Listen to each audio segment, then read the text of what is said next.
বল, তোর খোশবাগ কেমন লাগলো? আমার তো খোশবাগ খুব ভালো লেগেছে, ওখানে বাগানটা এত সুন্দর। তোরা কি আর কোথাও গিয়েছিলিস ওখান থেকে? হ্যাঁ, ওখান থেকে আমরা মির্জাফরের কবরস্থানটাও দেখতে গেছিলাম। মির্জাফরের কবরটা কি সুন্দর, সেই তুলনায় সিরাজউদ্দৌলার কবরটা কেমন ধরনের। কেন, সিরাজউদ্দৌলা তো নবাব ছিল, তাই নবাবের কবরটা ওরকম হলো কেন?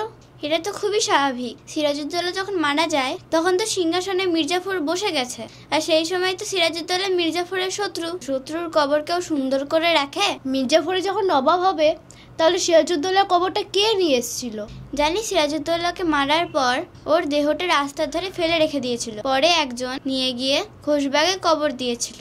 ইস, এরকম হয়েছিল? তাহলে মির্জাফরের কবরটা এত সুন্দর কি করে হলো? মির্জাফর যখন মারা যায় তখন তো তিনি নবাবই ছিলেন, তার ছেলে হয়েছিল পরবর্তী নবাব, তাহলে ক্ষমতা তো তাদেরই হাতে, তাহলে কবর সুন্দর করে হবে না?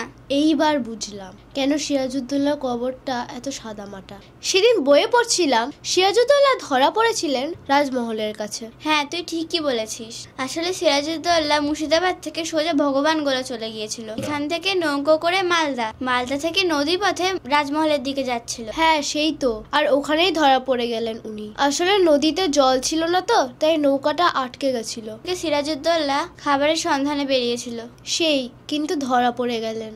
সবাই বিশ্বাসঘাতকতা করেছেন সিরাজউদ্দৌলার সাথে।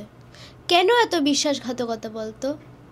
আসলে নবাব আলীবর্দী খাঁ মারা গেলে অনেকেই চেয়েছিল সিংহাসন, কিন্তু আলীবর্দী খাঁ চেয়েছিলেন সিরাজউদ্দৌলাই পরবর্তী নবাব হবেন। ঘসিটি বেগম, জগৎ শের, রাজা কৃষ্ণচন্দ্র, আরও কতজন ছিলেন, সবাই সিরাজউদ্দৌলার বিরুদ্ধে ছিলেন।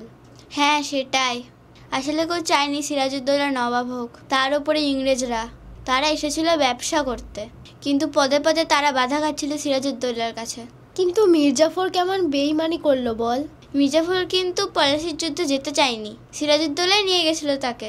মির্জাফর কিন্তু ইংরেজদের সাহায্য করেছিল, বিদেশিদের সাহায্য নিয়েছিল। সিরাজউদ্দৌলা তো বিদেশিদের সাহায্য নিয়েছিল, কেন ফরাসিরা সিরাজউদ্দৌলাকে সাহায্য করেনি? তারাই তো আগে কামান চালিয়েছিল ইংরেজদের দিকে। কিন্তু মীর মদন মোহনলাল ওরা কিন্তু যথেষ্ট যুদ্ধ করেছিল, ওরা প্রায় জিতেই গেছিল, কিন্তু কামানের গোলাতে মীর মদন মারা গেল। মোহনলাল কিন্তু যুদ্ধ চালিয়ে গেছিল। যুদ্ধ চালিয়ে আর কি হবে? আমার খুব আশ্চর্য লাগে, সিরাজউদ্দৌলা যখন বুঝেছিল মির্জাফর বিশ্বাসঘাতকতা করছে, তাহলে তার কথা কেন শুনতে গেল?